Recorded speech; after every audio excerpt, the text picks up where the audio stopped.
I'm going to go over to the militia place now. They're signing up new militia members this afternoon.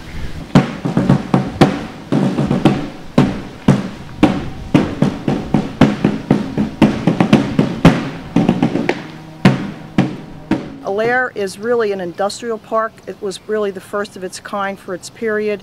It ran from 1822, the height was 1836, and they were belly up by 1846. We're celebrating the 60th birthday of the United States of America, 60th anniversary of America's independence. And it's a special Independence Day because we are celebrating the 25th state into the Union, which is Arkansas. And Arkansas entered as a slave state. So at this time, we're happy to have a new state, but in this area, we're starting to hope for more free states. So in 1837, Michigan will enter the Union as a free state.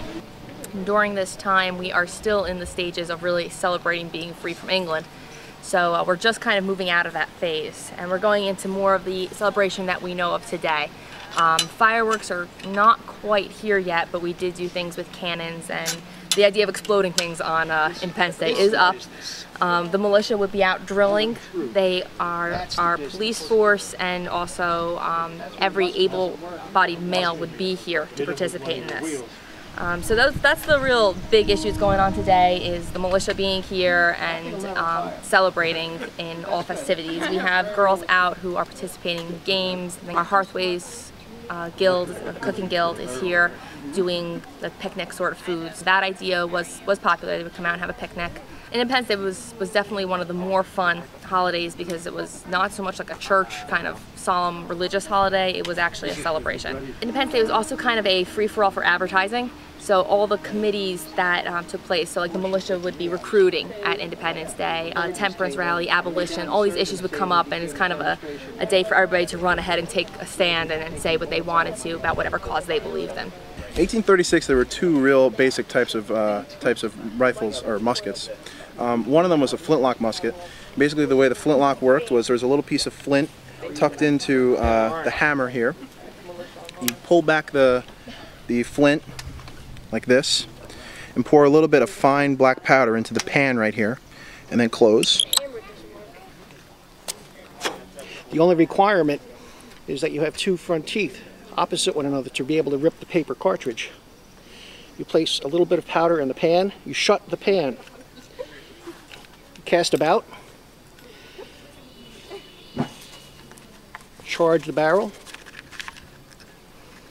and if this were in a real instance, the ball would be at the end of the cartridge and the whole cartridge would be stuffed down the barrel. You would remove your ramrod, remove ram, return your ramrod, full cock, and on the fire command you would... The other type of musket that was prevalent at the time is called a cap and ball. And in 1836, this would have just been out. It's brand new technology. You replace the flint from the flintlock musket with a magnesium cap.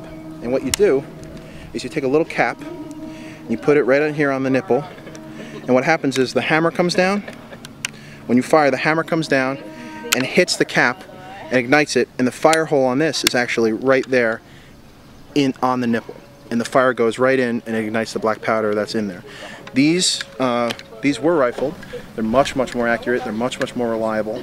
But a lot of people at the time didn't like them because caps weren't available. You get flint pretty much anywhere, including finding it. So a lot of people that went to the frontier for Indian wars, the wars against the Indians on the plains, traded their issue cap and ball muskets in for flintlock muskets because you could find flint anywhere, and caps, once you were out of caps, you just had a very heavy club. Order! Arms! Poise! Arms! Make ready! Take aim!